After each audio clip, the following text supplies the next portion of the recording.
Good. Good. Can you hear us okay? Yes, I can hear you just fine. Awesome. Good. Yes. Good. Trying to tweak the levels here just a little bit before we get started. No problem.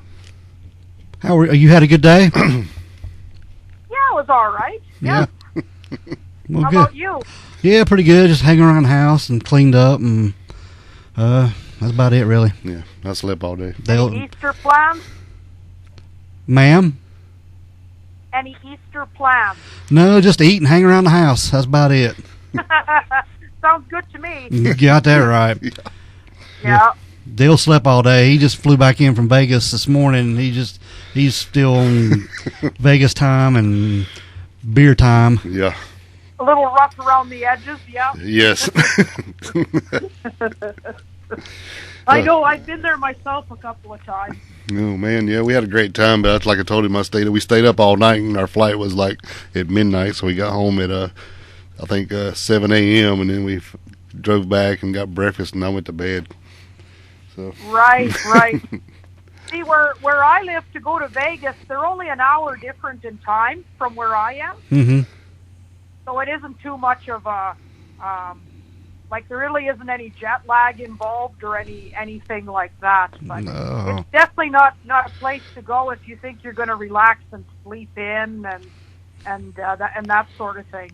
Yeah, definitely. We had a great time, though. Yeah. Laura, before we get started, I wanted to ask you before this. Something's been on my mind. You know, we done Trini with you, and have you been to the Great Smoky Mountains? No, I was going to visit the Smokies in 2020, and COVID stalled my plan. Okay. I'm hoping to get down there. I'm planning a trip for next fall. Okay. In 2023 is when I'd like to be able to go. Because the ski hill, I work at a ski hill, and I usually have about 3 weeks off in September. Mm-hmm. And that was kind of the plan, was in 2023 I was going to head to the Smokies.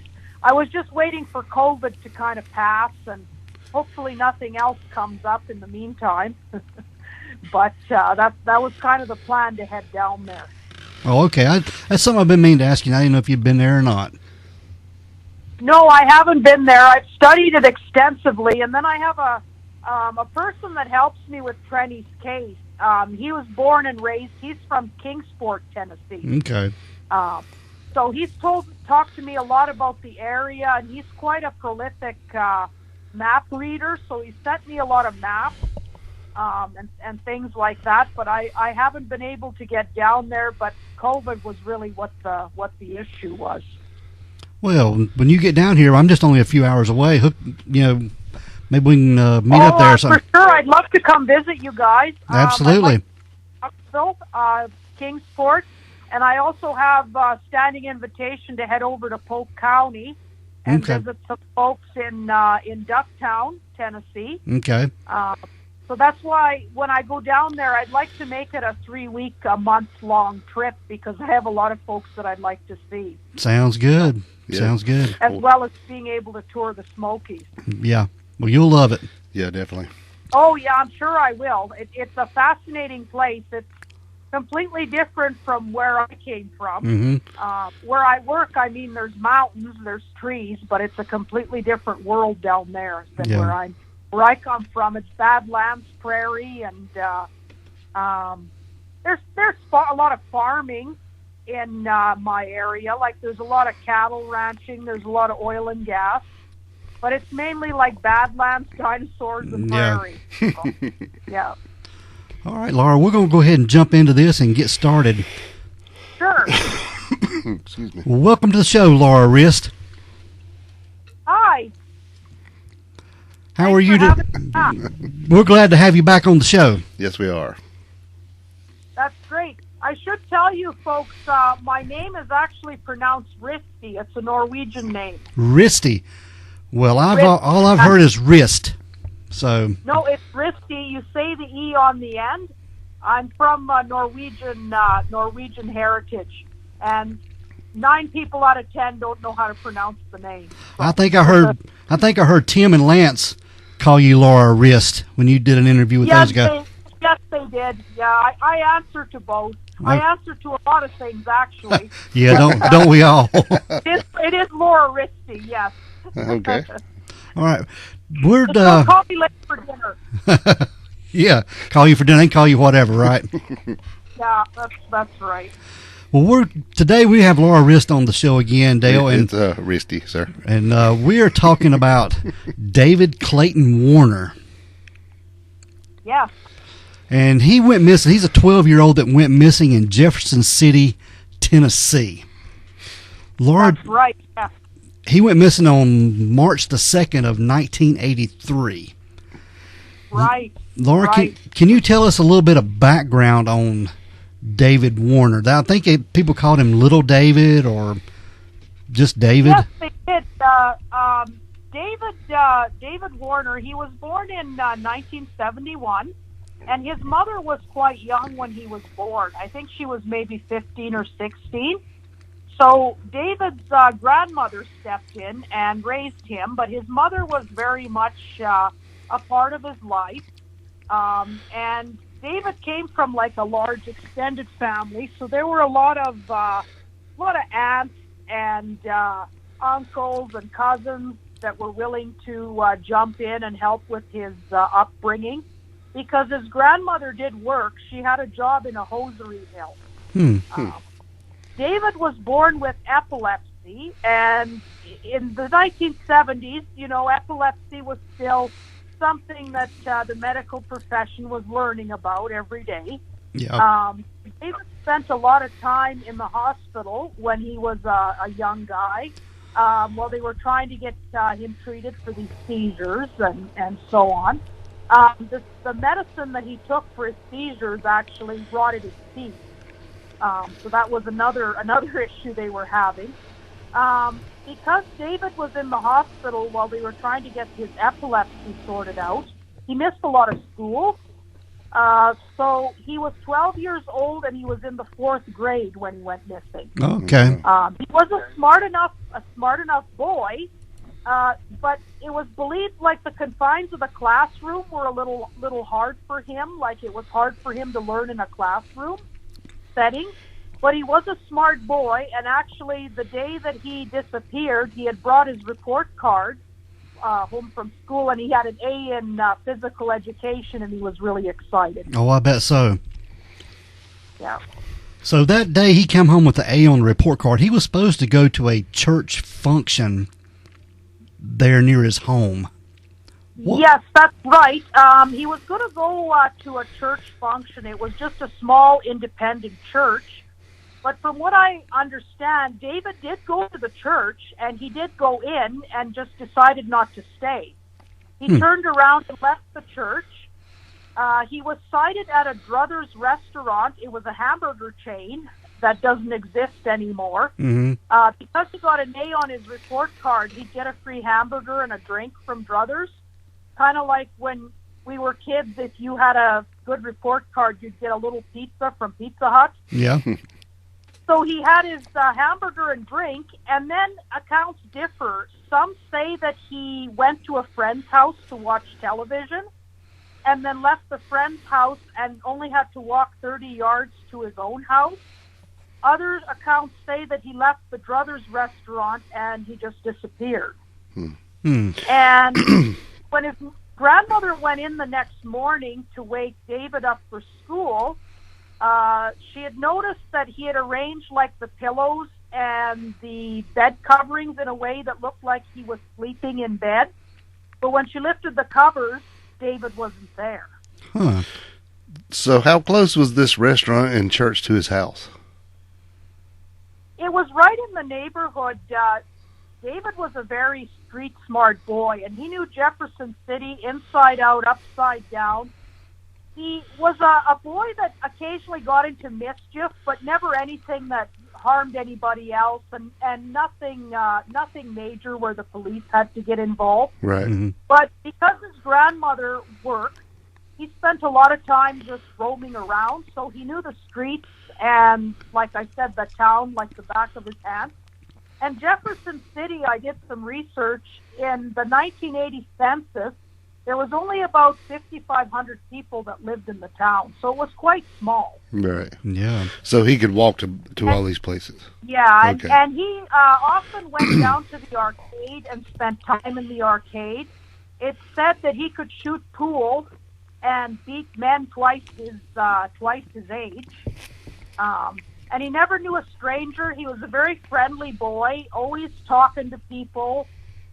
He was always willing to help people carry groceries. People would pay him to go to the store and pick up things for them and bring them back. And his family believed because he was so friendly and was of the thought that, everybody's my friend kind of thing, maybe that was why he disappeared. Somebody took advantage of that. Yeah. Very possible. Why wasn't he checked on before the next morning? Do we know? Yeah. That I'm not sure. I looked back through newspaper articles, and it doesn't really say. I'm not sure if his grandmother was at work and there was nobody else in the house really looking out for David. He was 12 years old at the time. Perhaps they thought he was okay to be on his own. The kid had been, they were fine to let him roam the streets and everything. Now, listeners got to understand, this is the 1980s. Things are a lot different now. Oh, yeah. But definitely. in the 1980s and prior to that, it really, if you didn't come home before the street lights came on, really nobody got too excited. That was kind of, your cue where you had to go in the house was the street lights started coming on. If you lived in the city, of course. I was a farm kid. Yeah. But that was your cue to come in the house. Right. But because they seemed to let David roam through town, maybe they just really weren't too concerned that anything was going to go wrong. Like I said, the grandmother possibly was at work. I don't know what shift she worked. Yeah, and that probably happened quite a bit. He would just come in and go to bed, and she would get him up the next morning for school. It was probably just a regular thing for them. Right. Well, one newspaper account said that he frequently, that the kid that he was, in some newspaper accounts, it said that he had gone to a friend's house to watch TV. Mm-hmm. And it was thought that, he might have just spent the night over there because apparently he had done that before. Yeah.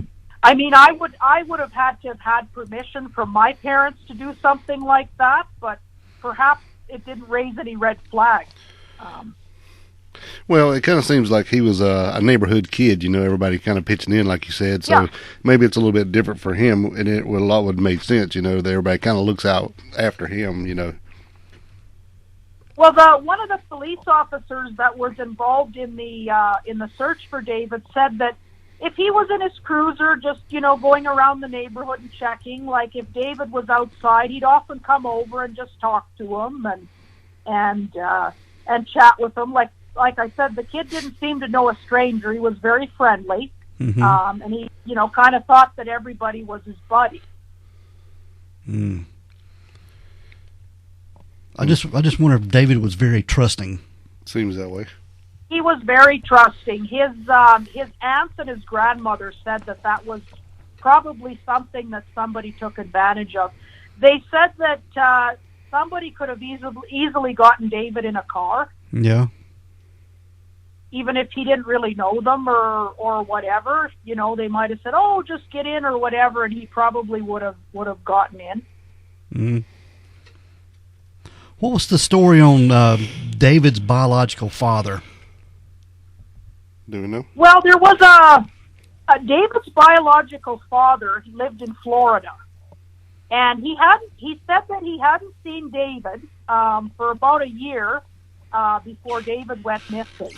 Mm-hmm. And apparently that there was some rumor going around that David had been sighted in Florida, and there was some issue with the Tennessee police department being able to coordinate things with the Florida police department and check into this, and there was a 3-month delay. Wow. In the time that this delay happened, the father had moved. They had trouble tracking him down and so on and so forth. Apparently, a kid that looked exactly like David had been spotted in Florida. And once the police finally got their ducks in a row, so to speak, and went down and checked this out, of course, nothing came of it. But there was a rumor that the father, David's biological father, had taken him, had kidnapped him, and they could never substantiate that. They did track down David's biological father, and he did allow them to come in and search his apartment, but there was no sign of David. That is so crazy. Yeah. And really, I'm not sure what exactly the father would have had to gain by taking David, necessarily. You know, people got to have a motive for something. I don't know that he was paying any kind of child support or anything like that, if that was the motive to get out of paying it, to go and steal the kid back. If there was any animosity there, I mean, he hadn't seen him for a year. So I'm not quite sure. I couldn't find out too much about that fact. What about David's mother? She was 15 or 16 at the time. Where was she living at when David disappeared? She was still in Jefferson City, and she was very much a part of David's life. He was well aware that she was his mother, and his grandmother was raising him. Like, that was never kept from him or anything like that. It was mainly just, you know, told to David, well, you know, I was just too young to look after you properly. Okay. But she was very much a part of his life, and she was, of course, devastated when he went missing. Nothing that I could find said anything like where she would have contributed to his disappearance, anything like that. I couldn't find anything to that. Well, I'm sure she was looked into, as well as the grandmother and everybody else in his life. That's right. Yeah. Mm-hmm. Yeah. Do you know where David? But I have another lady that I talked to, and she's a missing persons advocate, and she's from Knoxville, and she studied this case quite a bit. And she told me that there were rumors that David was. I'm not sure if he was doing this against his will, or if he was doing it voluntarily. I mean, the kid was 12 years old. He was young. But she had told me that there was quite strong evidence that he was a drug mule. So he was carting drugs for someone. Wow. And she said that that was kind of why he made it look like he was in bed or whatever. So if his grandmother or one of his aunts happened to look in his room, that they think, oh, David's just in bed. And he got into some kind of trouble with running drugs, and that's what led to his disappearance. That's very, very possibility. Pretty interesting there. Well, he was, like I said, a very streetwise kid. Like, people said that he was streetwise, like, far beyond his years. It was just learning in school he had a little bit of trouble with. And he likely had a learning disability. Possibly the school system didn't know exactly what it was. There were a lot of kids that fell through the cracks back in those days because they couldn't quite pin down exactly what it was that was causing the issue with their learning, whether they were dyslexic or there was something else going on. Yeah. Yeah, there's no telling what was going on with his education back then. Right, yeah. And I mean, he hung around pool halls and arcades. He was all over the place in that town. He knew everybody. He talked to everybody. It's very, very possible that that's what happened, and he just didn't really realize what he was getting himself into. Right. He was a pretty big kid. It seemed like he was like 5'5", even though he's only 12. Yeah, and his family also said David did not look 12. Right. He looked several years older than he actually was. The only thing was, he'd been held back in school. So here's this big, kid who's just about a teenager, and he's struggling still in the 4th grade. Right.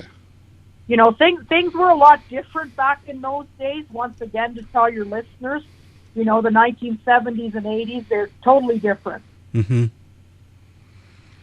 Now, there were some sightings of David that day he went missing. One, there were some neighbors, I think their name was Bob and Joyce.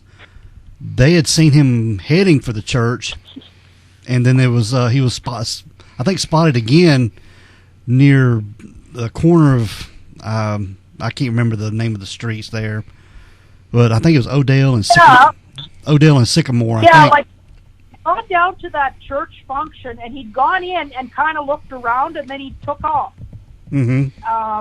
He went down to Druther's and got his hamburger and drink with his report card. And then some sources say he was last seen on the corner outside the restaurant. But other sources say he went to a friend's house to watch TV, then left the friend's house to go 30 yards to his house and just never seemed to get there. That is just so crazy. Are there any other rumors about David that you know of, or theories? Well, his one teacher had mentioned, and this kind of got debunked, but one teacher of David's mentioned that she had heard something that perhaps David had seen something that he shouldn't have, like a crime being committed or something like that. And maybe that was why he disappeared. But the police kind of put that at the bottom of the theory list. At the top of their theory list was, of course, David ran away, but he took nothing with him. There was nothing missing from his room.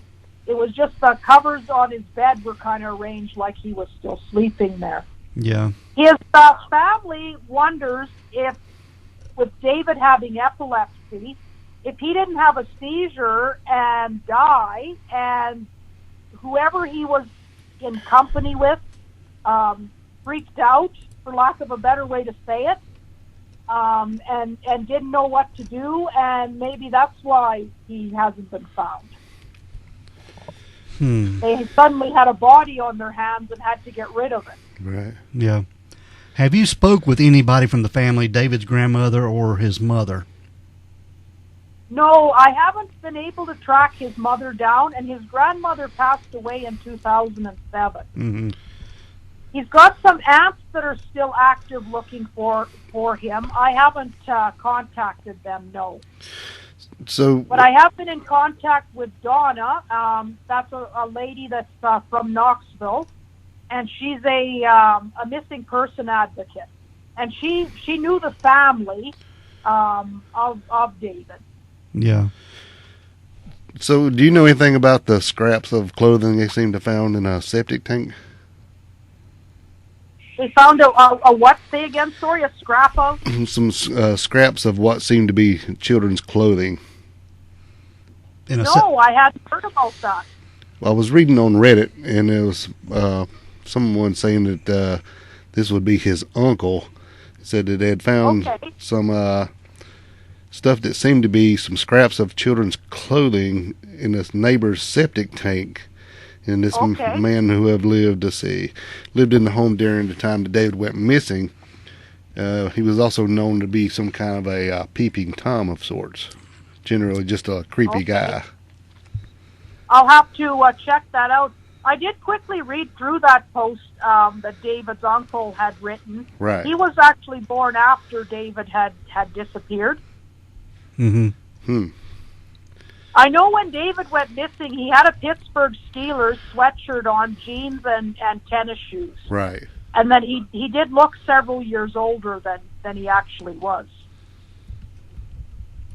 Yeah, I've looked at all of his photographs, and I mean, he was 12 at the time. I don't know. Just looking at the photograph, it's just hard to tell if they look older than what they are. Yeah, according to his family, he did look several years older than he actually was. And I mean, photographs are photographs. They're a lot of the photographs of David are the posed kind, like they take in the school photos. Yeah. you look a lot different in candid photos, which, you know, you don't have a chance to pose for than you do in the posed ones. Mm-hmm. But I do know he had problems with his teeth because that medication that he had to take for his epilepsy rotted his teeth, as things kind of tended to do in those days. Yeah. Right. Just makes me wonder, you know, the whole talk about seeing a crime and, you know, somebody wanting to do him in for seeing that crime and being able to be a witness. That, to me, seems more plausible than just a random act of kidnapping in a small town like that. Yeah, especially hanging out like at the pool hall and that kind of stuff. I'm sure there was some stuff going like down. I had mentioned too, and in Trenny's case as well, Trenny Lynn Gibson's case, and then in 1985, if you were a young person and you went missing, that was the first thing everyone jumped to was they ran away. You know, you could trace your car. If someone stole your car, they could trace that across state lines. But if you lost your kid, you were up you-know-what creek because they couldn't do anything. And they wanted everybody to wait for 48 to 72 hours before they even started looking. That was the first conclusion that they always jumped to was, well, the kid just ran away. Yeah. It was actually Noreen and her husband, John Gosh Sr., when their son, Johnny Gosh, went missing from Iowa, the paper boy. Yeah. They were the ones that got a bill into Congress, and that changed all that. Whereas if your child was missing, you know, the authorities started looking for them right now. There was no more 72 hours, none of that. Mm-hmm. But David, there were 200 volunteers, and they searched everywhere in Jefferson City looking for him, and they didn't find a thing, except that possibility now where I have to go back and read that there was some children's clothing found in a septic tank. Right. That's a very good possibility. Yeah. Yeah, he could have saw something and somebody disposed of him very quickly. Well, that's what the teacher had mentioned, and the police. I read an article that said the police kind of flipped that at the bottom of the totem pole as far as theories go. Yeah. That he saw something and he was eliminated for that. Yeah, I'd seen several things online too that his father. You know, the first big theory was that his father had something to do with his disappearance.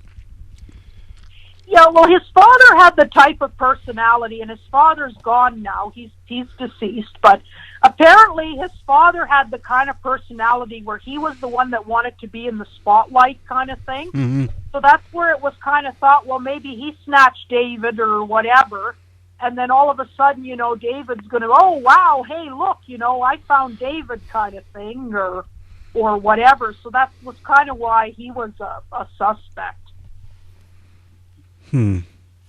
But he's passed away though. Then there'll be no. Yeah, he's gone, and the grandmother is gone. And nowhere to be. David's mother, I think her name was Barbara. Yeah. Nowhere to be found. She's still alive as far as I can tell, and the aunt's still alive. The aunt's still looking for him. They're quite active in the search for him. And I think I sent you a link to that Facebook page, Find David Clayton Warner. Yes, you did. Yeah, and the ants are the ones that run that. Okay. Yeah, and then they post usually a couple, 3 times a year, usually on his birthday, the anniversary of the disappearance, that kind of thing. Yeah. But this is another case, as of about probably 12 years ago, there was absolutely nothing on this little boy anywhere. Anytime I tried to Google his name, what was quite funny, David Clayton Thomas would come up, the musician. But never David Clayton Warner. I first came across this case, I think I was 7 or 8 years old, and we used to get these pamphlets at school with bicycle safety and swimming safety and things just before the summer holidays. But what I liked was the 4 or 5 pages in the back, and it was all missing children from Canada and the United States. Yeah. And that was how I came across David Clayton Warner's case. And I actually, because I couldn't find anything on it online, I thought it had been solved, that he had been found. Well, I'm glad there's some attention being brought to this case. Yes. Yeah, but it's on the Charlie Project now. It's on the Doe Network. There's been a few in the Knoxville Journal, a few articles written about it. WBIR out of Knoxville did a little, with Leslie Ackerman, did a little news clip about it, 3 or 4 minutes, where she was talking to David's aunts. Yeah, I think I saw that on YouTube. Yeah. I just wonder, if I reach out to the aunts that run the Facebook page, if maybe we could do a follow-up with them, if they would be willing to talk with us. That would be great. I did reach out to them when I talked to you, and I just said, that I'm a cold case researcher and writer, and I'd like to talk to you about David, because there's going to be an upcoming episode on a podcast about David's disappearance, but there was no reply. Really? Yeah. The person did read it. They did read it. They just didn't reply to me. Yeah, Dale was just, he just turned his laptop around and showed me a picture of the septic tank in relationship to David's house. Yeah, David's house. It's just like right. So how far away was it? Well, if you see David's house, and then there's the driveway which comes off the road to the left of the house. If you drove up the driveway another 10 feet, the septic tank would have been about 20 yards. No, maybe not that far. It's in the house right beside of it, actually. Okay, and is this on the thread that's called My Uncle Little David Clayton Warner? Yeah, but I kept digging, and they said here's a picture from that, and it's an aerial shot. It's a pretty big photo, and you can see like the main blacktop road, and there's a road that turns off of it, and David's house looks like it's the second one on the left, and the one where the septic tank would have been the one on the corner, but the area would be at the rear right of the house, which would be almost next to the driveway where David's house is. Very close. Now, I'm just looking here because it's taken me over to Web Sleuth now. Yes. That's where we're going. Is the photo on Web Sleuth? Yes. Okay. Okay, I'm seeing Charlie Project, findthemissing.org. Let me see here. Here's the Facebook page. It's Web Sleuths. Let's see. The address is like forums, threads, Tennessee, David Warner, 1983, and it's a photo. But I don't know how I could send it to you quick where you could check it out.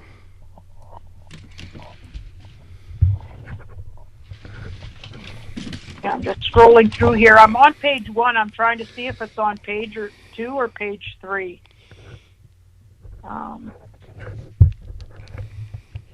Be interesting to know this clothing, like whose clothing it was. Right. What size was it? That kind of. Yeah, there's no details on that. Let me see. Okay, I'm on page 2 here and don't see it. I'm going to try page 3. Okay, is this it here? No, this can't be it. Somebody's singing. This definitely is not it. One of those dumb pop-up things. Yeah, get them all the time. Yeah, no, I'm on page 3 here and I don't see it. I've gone past it somewhere. Donnie, can you take a picture of this with your phone and just shoot it to her quick? Yeah, hang on. We can edit all this mess out. All right. I'm going to send you a photograph, Laura. Okay. Oops. No, what I'm reading here, it's just talking about some John Does that were found, if they were ruled out or not. Yeah, I'm looking at the photograph. It looks like the house is just like right next door. Yeah. Okay. Where the clothing was found in the septic tank. Now, did they analyze these clothes, like I say, to find out, what size they would have been, or? I haven't read the Reddit post. Dale is the one that pulled it up. Okay. I didn't see anything about that. Excuse me. I think you said there were children's clothes. This says, hi, recently, let's see, there's actually been some new info on this case. I do not know if it has been released to the public yet. There's a house right next door to where they live. Okay, here it is. Yeah, I got the photo here. Okay. Okay, yeah, I see what you mean. Yeah. Very close proximity here, and it says septic tank where clothing was found. Okay. Saying this neighbor has been known for being a peeping Tom or an all-around bad person in the neighborhood. Well, I guess a septic tank would be a good place, but I wonder how he got found out. Right, yeah. That they were in there. Now it says we have images of the clothing found, but unfortunately I do not have them on hand to link to this post, so I don't know who we is here. Yeah, that's interesting there. I'll have to... there's someone here that says that they followed the case most of their lives. Yeah. And hopefully if we can reach out to the family and on the Facebook page, and maybe they can tell us a little bit more about that clothing. And right, really interesting. Yeah. Yeah, sometimes when I reach out to people, it's not that they're not interested or anything. They're just guarded a little bit because they don't know, who this person is that's reaching out to them and if they're legit and so forth. Yeah, it's hit or miss when you reach out to people. We've run into that quite a bit. Yes. It is too. I get a lot of people that say that I'm not who I say I am. There's nothing about, being a true crime researcher or writer. On my Facebook page, there's just a bunch of pictures of cats and things like that, and jokes and whatnot. And I'm like, well, a person has to relax, right? Yeah, you have to be a person first. That's for sure. Heck yeah. Yeah, that's right. That's right. So. But no, that's really interesting. I'm going to have to explore that septic tank issue a little bit further. Maybe find out who that neighbor was. Right. Yeah. That's something definitely to look in, who that peeping Tom guy is. Yeah, or was. Yeah, or was, yeah. Or go back through property records or something and find out who lived there in 1983. Yeah, definitely. Yeah. But that's my thoughts on David. I think that he, because of his trusting nature, he just met the wrong person and they took advantage of his trust. Yeah. Yeah, I tend to lead toward the theory that he saw something he shouldn't have seen and that somebody got rid of him. Yeah. I'm not sure why exactly he arranged his bed covers that way, though. That doesn't really... I'm not really sure. I guess just to make sure that, his grandma booked in or whatever, that she thought he was just sleeping and wouldn't get too excited and send the cavalry out looking for him. Right. Yeah. I'm sure he's done that before then. If she found him like that, it's been done before. Yeah. Probably. It wasn't the first time. Yeah. Well, but anyway, I am glad they're he's finally getting some spotlight on his case, because it's been something that a light hasn't been shown on it in a long, long time. Yeah. Well, we'll get this out, and several thousand people will get to listen to it, and maybe get something done. Get some answers. Yes. You never know. Or more questions, either, No, that's right. You never know who's listening, and they might have the smallest shred of... Well, they think it's the smallest shred of information, but it could actually end up solving this, and then his family will just know once and for all what happened, because that's the not knowing that's the killer. Yeah. Well, I guess if anybody knows anything, they can contact Jefferson City Police or the local county sheriff there in Jefferson City, or even they can contact their local agency and they can get in touch with them, or either one of us. We'll be happy to pass it on. Yeah, absolutely. Or any one of us, we can lead them in the right direction as well. Definitely. Exactly.